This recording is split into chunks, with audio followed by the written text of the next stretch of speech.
Hello everyone, आपका फिर से हमारे वीडियो पे स्वागत है। तो आज की इस वीडियो में हम एक क्लिप लेने वाले हैं जो कि कैप्टन अमेरिका सिविल वॉर से होने वाला है। ये एक बहुत ही ज़्यादा फेमस मूवी है जो कि आपको भी ज़रूर देखनी चाहिए।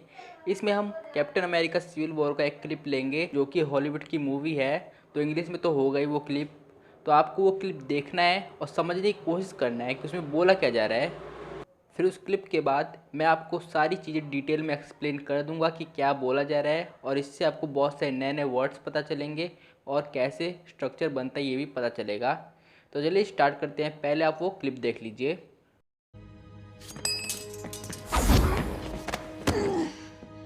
Clint, you can't overpower me. I know I can't. But she can. Vision. That's enough. Let him go. I'm leaving. I can't let you.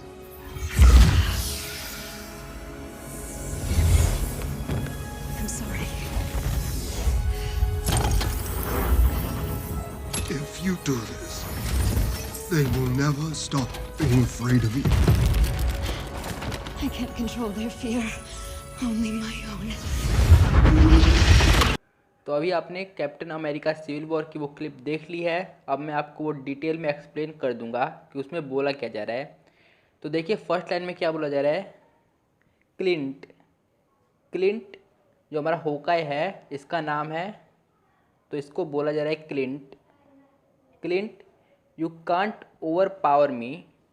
तो हम धीरे धीरे करके समझते हैं। जैसे यू कांट यानी कांट मतलब क्या होता है, नहीं कर सकता। तो यू कांट तुम नहीं कर सकते हो। यहाँ से हमें ये पता चल गया कि तुम नहीं कर सकते हो। ओवर पावर मी, ओवर पावर जैसे कि आप समझ सकते हैं कि जो रेसलिंग होती है उसमें कोई अपोनेंट दूसरे अपोनेंट पे भारी पड़ता है, ऐसे को इसी को ओवर पावर कहते हैं। जैसे दो दुश्मन लड़ाई कर रहे हैं, उसमें एक दुश्मन दूसरे पे भारी पड़ रहा है, तो मतलब वो उसे ओवर पावर कर रहा है। तो इसको आप समझ गए होंगे। तो इसमें ये बोला जा रहा है यू कांट ओवर पावर मी, यानी तुम मुझे ओवर पावर नहीं कर सकते हो। ओवर पावर मतलब आप समझ ही गए कि किसी पे भारी पड़ जाना इसे। फिर हमारा जो होकाई है वो बोलता है आई नो। आई नो यानी मैं जानता हूँ।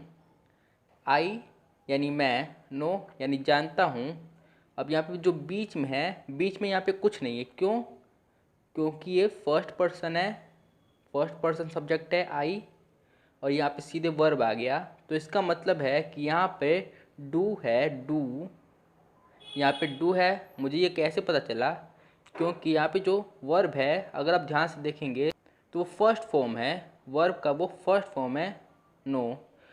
और जिस सेंटेंस में हेल्पिंग वर्ब नहीं होता, जैसे डू, डज, ये सब नहीं होता, और वहाँ पे जो फर्स्ट फॉर्म होता है उसका उपयोग हो रहा हो, तो समझ जाइए कि वो प्रेजेंट इंडेफिनिट टेंस का स्ट्रक्चर है।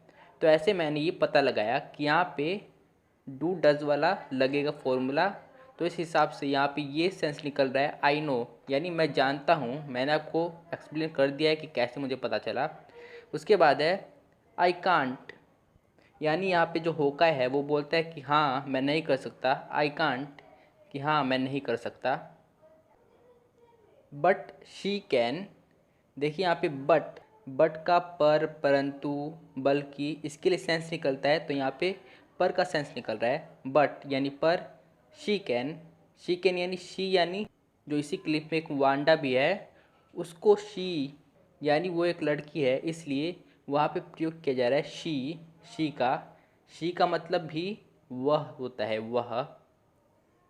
तो शी कैन यानी शी कैन यानी सकता है, तो शी कैन मतलब वह कर सकती है। बट शी कैन पर वह कर सकती है, इस सेंस में बोला जा रहा है। Vision that's enough.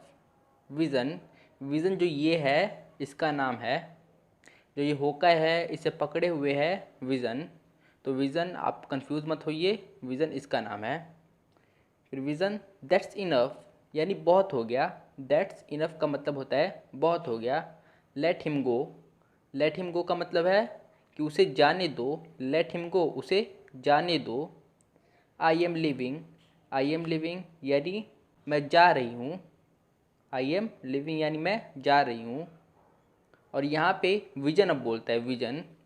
I can't let you I can't यानी मैं नहीं कर सकता, आई कांट यानी मैं नहीं कर सकता, लेट यू आपको, आई कांट लेट यू यानी मैं नहीं कर सकता आपको, यानी यहाँ पे विजन बोल रहा है कि मैं आपको जाने नहीं दे सकता, ये सेंस निकल रहा है।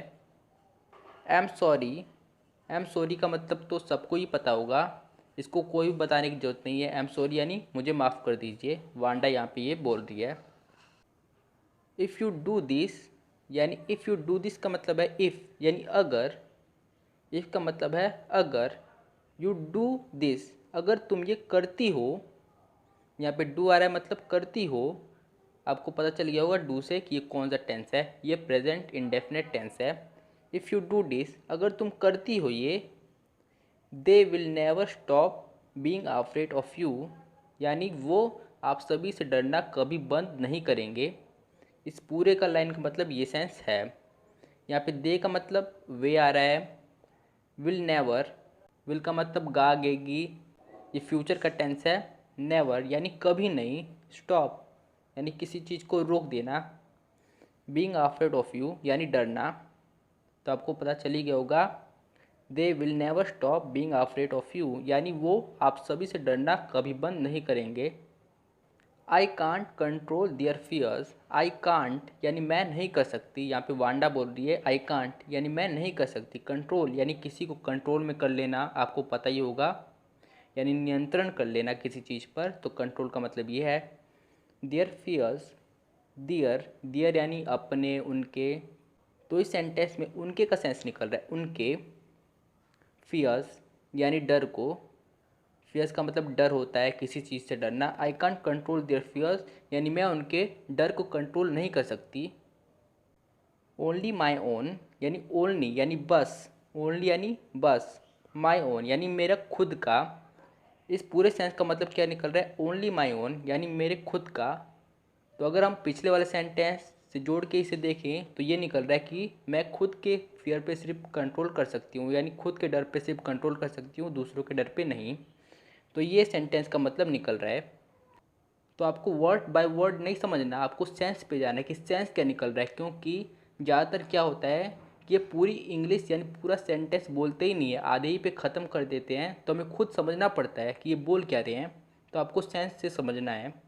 तो आई होप आपको ये वीडियो पसंद आई होगी। अगर आपको इस वीडियो से नॉलेज मिली हो तो इस वीडियो को लाइक कर दीजिए अभी के अभी, और हमारे चैनल को सब्सक्राइब करके जो बेल आइकन होगा उसे दबा दीजिए, और साथ ही उसे ऑल पे क्लिक कर दीजिए ताकि आपको हमारे ऐसे ही वीडियोस मिलते रहे।